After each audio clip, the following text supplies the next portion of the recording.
આકાશવાણી સમાચાર જયેશ પટેલ વાંચે છે. સૌપ્રથમ મુખ્ય સમાચાર. પ્રધાનમંત્રી નરેન્દ્ર મોદીએ જણાવ્યું છે કે બીએપીએસના કાર્યકરો દ્વારા કરાયેલા માનવતાના કાર્યોના લીધે આંતરરાષ્ટ્રીય સ્તરે ભારતનો પ્રભાવ અને ક્ષમતામાં વધારો થયો છે. પ્રધાનમંત્રી અને સંરક્ષણ મંત્રીએ આજે સશસ્ત્ર સેના ધ્વજ દિવસ નિમિત્તે જવાનોની વીરતા, શૌર્ય અને તેમના બલિદાનનો ઉલ્લેખ કરીને તેમની પ્રશંસા કરી છે. ભારતે ક્ષયરોગ નાબૂદી ક્ષેત્રે અપનાવેલી બહુઆયામી 100 દિવસની ખાસ ઝુંબેશના લીધે ક્ષયરોગ સામેની લડત વધુ નિર્ણાયક બની છે. રાષ્ટ્રપતિ દ્રૌપદી મુર્મુએ ઉત્તર ઓડિશામાં 6,294 કરોડ રૂપિયાના ખર્ચના 3 રેલવે પ્રોજેક્ટ સહિત વિવિધ વિકાસ કામોનો શિલાન્યાસ કર્યો છે. એન્ફોર્સમેન્ટ વિભાગે આજે અમદાવાદ અને મુંબઈમાં 7 સ્થળે કરેલી દરોડાની કાર્યવાહીમાં 13.5 કરોડ રૂપિયાની રોકડ રકમ જપ્ત કરી છે. અને દૂરદર્શનનું વેવ્સ ઓટીટી પ્લેટફોર્મ પરિવારના તમામ સભ્યો માટે સંપૂર્ણ અને આરોગ્યપ્રદ મનોરંજન પૂરું પાડશે તેમ જણાવતા પ્રસાર ભારતીના વડા. સમાચાર વિગતવાર. પ્રધાનમંત્રી નરેન્દ્ર મોદીએ જણાવ્યું છે કે બીએપીએસના કાર્યકરો દ્વારા કરાયેલા માનવતાના કાર્યોના લીધે આંતરરાષ્ટ્રીય સ્તરે ભારતનો પ્રભાવ અને ક્ષમતામાં વધારો થયો છે. આજે અમદાવાદમાં બોચાસણવાસી અક્ષર પુરુષોત્તમ સ્વામિનારાયણ સંસ્થા એટલે કે બીએપીએસના કાર્યકર સુવર્ણ મહોત્સવમાં વિડીયો કોન્ફરન્સિંગ માધ્યમથી સંબોધતા પ્રધાનમંત્રીએ જણાવ્યું કે બીએપીએસના કાર્યકરોની કામગીરીએ ભારતના સમૃદ્ધ આધ્યાત્મિક વારસાની ક્ષમતાનો પરિચય સમગ્ર વિશ્વને કરાવ્યો છે. તેમણે વધુમાં જણાવ્યું बीएपीएस के कार्य पूरे विश्व में भारत के सामर्थ्य, भारत के प्रभाव को ताकत देते हैं. विश्व के 28 देशों में भगवान स्वामीनारायण के 1,800 मंदिर, दुनिया भर में 21,000 से ज्यादा आध्यात्मिक केंद्र, सेवा के अलग अलग प्रकल्पों का काम दुनिया जब ये देखती है तो वो इसमें भारत की आध्यात्मिक विरासत, आध्यात्मिक पहचान के दर्शन करती है. સેવા એ ભારતીય સંસ્કૃતિનો મુખ્ય સિદ્ધાંત છે તેમ જણાવીને શ્રી મોદીએ ઉપસ્થિત કાર્યકરોને રાષ્ટ્ર ઘડતર અને સમાજ માટે ઉપયોગી કામગીરી કરવા અપીલ કરી હતી. બીએપીએસના સંસ્થાના વડા મહંત સ્વામીએ ગત જાન્યુઆરીમાં શરૂ કરાવેલ કાર્યકર સુવર્ણ મહોત્સવનું આજે સમાપન થશે. આ પ્રસંગે આશરે 30 દેશોના બીએપીએસના કાર્યકરોની ઉપસ્થિતિમાં સાંસ્કૃતિક કાર્યક્રમ રજૂ થઈ રહ્યા છે. આ કાર્યક્રમમાં સંસ્થાના વડા મહંત સ્વામી, કેન્દ્રીય ગૃહમંત્રી અમિત શાહ અને મુખ્યમંત્રી ભૂપેન્દ્ર પટેલ પણ ઉપસ્થિત રહ્યા છે. પ્રધાનમંત્રી નરેન્દ્ર મોદી અને કેન્દ્રીય સંરક્ષણ મંત્રી રાજનાથસિંહે આજે સશસ્ત્ર સેના ધ્વજ દિવસ નિમિત્તે સેનાના જવાનોની વીરતા, શૌર્ય અને તેમણે આપેલા બલિદાનનો ઉલ્લેખ કરીને સેનાના જવાનોની પ્રશંસા કરી છે. પ્રધાનમંત્રીએ તેમના સંદેશામાં જણાવ્યું છે કે સેનાના જવાનોની વીરતા અને કામગીરી દરેક દેશવાસી માટે પ્રેરણારૂપ છે. પ્રધાનમંત્રીએ સશસ્ત્ર ધ્વજ દિવસ નિમિત્તે ઉદાર હાથે ફાળો આપવા અનુરોધ કર્યો છે. તેવી જ રીતે સંરક્ષણ મંત્રીએ જણાવ્યું છે કે ભારતીય સેનાના જવાનોએ આપેલું નોંધપાત્ર યોગદાન અને તેમની વીરતાની સ્મૃતિમાં ધ્વજ દિવસ મનાવવામાં આવે છે. ઉલ્લેખનીય છે કે ભારતીય સેનાના જવાનોના બલિદાનના સન્માનમાં 7 ડિસેમ્બર 1949થી પ્રતિવર્ષે સશસ્ત્ર ધ્વજ દિવસ મનાવવામાં આવે છે. પ્રધાનમંત્રી નરેન્દ્ર મોદીએ જણાવ્યું છે કે ભારતે ક્ષયરોગ નાબૂદી ક્ષેત્રે અપનાવેલી બહુઆયામી 100 દિવસની ખાસ ઝુંબેશના લીધે ક્ષયરોગ સામેની લડત વધુ નિર્ણાયક બની છે. સોશિયલ મીડિયામાં શ્રી મોદીએ કહ્યું કે ભારતે ક્ષયરોગના દર્દીઓને અપાતી સારવાર સઘન બનાવવી, જનભાગીદારી, અસરકારક નવી દવાઓ અને ટેકનોલોજીનો મહત્તમ ઉપયોગ જેવી બહુઆયામી બાબતોનો ક્ષયરોગ સામેની ખાસ ઝુંબેશમાં સમાવેશ કર્યો છે. કેન્દ્રીય આરોગ્ય મંત્રી જેપી નડ્ડાએ પંચકુલા ખાતેથી દેશવ્યાપી ક્ષયરોગ નાબૂદીની ખાસ ઝુંબેશનો પ્રારંભ કરાવ્યો હતો. આ પ્રસંગે તેમણે જણાવ્યું કે ક્ષયરોગ મુક્ત ભારતનું લક્ષ્ય હાંસલ કરવામાં સઘન પ્રયાસ કરાશે અને આ ખાસ ઝુંબેશ લક્ષ્ય હાંસલ કરવામાં મદદરૂપ બનશે.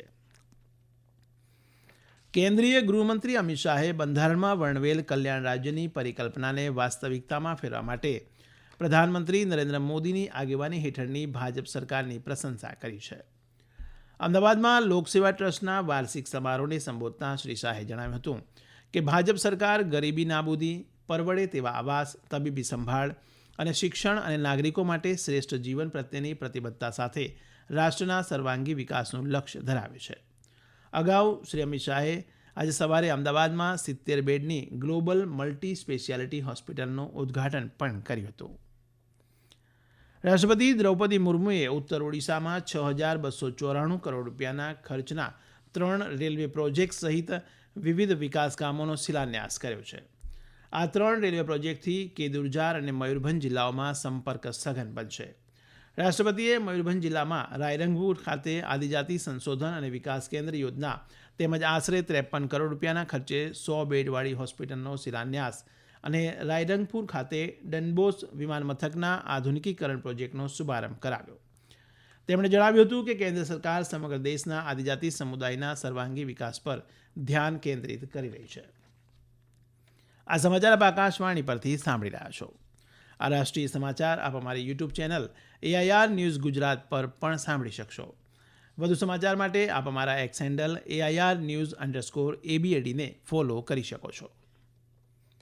એન્ફોર્સમેન્ટ વિભાગના અધિકારીઓએ આજે અમદાવાદ અને મુંબઈમાં 7 સ્થળે કરેલી દરોડાની કાર્યવાહીમાં 13.5 કરોડ રૂપિયાની રોકડ રકમ જપ્ત કરી છે. બેંક ઓફ મહારાષ્ટ્ર અને નાસિક મર્ચન્ટ સહકારી બેંકના ખાતામાં થયેલા આર્થિક વ્યવહારોની તપાસમાં વિવિધ કંપનીઓને કરોડો રૂપિયાનું કરાયેલ હસ્તાંતરણની વિગતો મળી આવી છે. સંબંધિત બેંકોમાં કાર્યરત બનાવટી સંસ્થાઓના ખાતામાંથી ઉપાડવામાં આવેલ રકમ અમદાવાદ, સુરત અને મુંબઈના હવાલા ઓપરેટરોને આપવામાં આવી હોવાની જાણકારી મળી છે. પ્રસાર ભારતીના ચેરમેન નવનીત સહગલે જણાવ્યું હતું કે દૂરદર્શનનું વેવ્સ OTT પ્લેટફોર્મ પરિવારના તમામ સભ્યો માટે સંપૂર્ણ અને આરોગ્યપ્રદ મનોરંજન પૂરું પાડશે અને જાહેર પ્રસારણકર્તાને તેની પહોંચને વધુ પ્રેક્ષકો સુધી વિસ્તારવામાં મદદ કરશે. આજે અમદાવાદ દૂરદર્શન કેન્દ્રની મુલાકાત દરમિયાન શ્રી સહગલે કેન્દ્રની કામગીરીની સમીક્ષા કરી હતી.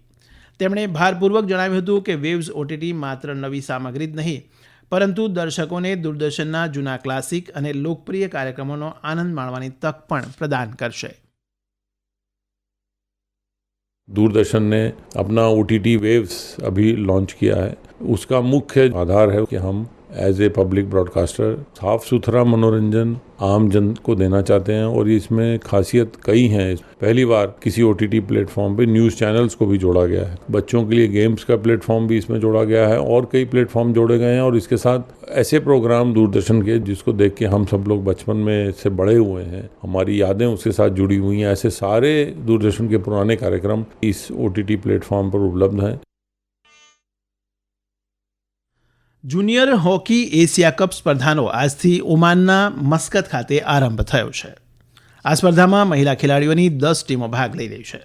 વર્ષ 2025માં ચીલી ખાતે યોજાનાર જુનિયર વિશ્વકપ હોકી સ્પર્ધા માટે પાત્રતા મેળવવા એશિયા સ્તરની આ સ્પર્ધા મહત્વની છે. આ સ્પર્ધામાં એ જૂથમાં ભારત ઉપરાંત ચીન, મલેશિયા, થાઇલેન્ડ અને બાંગ્લાદેશનો સમાવેશ કરાયો છે. ભારતીય ટીમના સુકાની જ્યોતિસિંહ અને ઉપસુકાની સાક્ષી રાણા છે. આજે રમાયેલી પહેલી મેચમાં ચીને બાંગ્લાદેશ સામે 19-0 ગોલથી વિજય મેળવ્યો છે. આવતીકાલે બાંગ્લાદેશની ટીમ સામે ભારતીય મહિલા હોકી ટીમ સ્પર્ધાની પહેલી મેચ રમશે. એડિલેડમાં ચાલી રહેલી ભારત અને ઓસ્ટ્રેલિયા વચ્ચેની બીજી ક્રિકેટ ટેસ્ટ મેચમાં ઓસ્ટ્રેલિયાએ પકડ મજબૂત બનાવી છે. ભારતના પહેલી ઇનિંગના 180 રનના જવાબમાં ઓસ્ટ્રેલિયાએ ટ્રેવિસ હેડના 140 રનની મદદથી 337 રન નોંધાવતા ઓસ્ટ્રેલિયાએ પહેલી ઇનિંગમાં 157 રનની સરસાઈ મેળવી હતી. ભારત વતી મોહમ્મદ સિરાજ અને જસપ્રીત બુમરાહે 4 વિકેટો ઝડપી હતી. આજે બીજા દિવસની રમત બંધ રહી ત્યારે ભારતે બીજી ઇનિંગમાં 5 વિકેટે 128 રન નોંધાવ્યા છે. પહેલી ઇનિંગની ઓસ્ટ્રેલિયાની સરસાઈ કાપવા ભારતને હજી 29 રનની જરૂર છે. અંતમાં મુખ્ય સમાચાર ફરી એકવાર. પ્રધાનમંત્રી નરેન્દ્ર મોદીએ જણાવ્યું છે કે BAPSના કાર્યકરો દ્વારા કરાયેલા માનવતાના કાર્યોના લીધે આંતરરાષ્ટ્રીય સ્તરે ભારતનો પ્રભાવ અને ક્ષમતામાં વધારો થયો છે. પ્રધાનમંત્રી અને સંરક્ષણ મંત્રીએ આજે સશસ્ત્ર સેના ધ્વજ દિવસ નિમિત્તે જવાનોની વીરતા, શૌર્ય અને તેમના બલિદાનનો ઉલ્લેખ કરીને તેમની પ્રશંસા કરી છે. ભારતે ક્ષયરોગ નાબૂદી ક્ષેત્રે અપનાવેલી બહુઆયામી 100 દિવસની ખાસ ઝુંબેશના લીધે ક્ષયરોગ સામેની લડત વધુ નિર્ણાયક બની છે.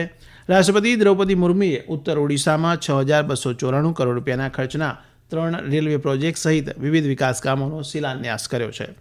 એન્ફોર્સમેન્ટ વિભાગે આજે અમદાવાદ અને મુંબઈમાં 7 સ્થળે કરેલી દરોડાની કાર્યવાહીમાં 13.5 કરોડ રૂપિયાની રોકડ જપ્ત કરી છે. આકાશવાણી પરથી સમાચાર પૂરા થયા.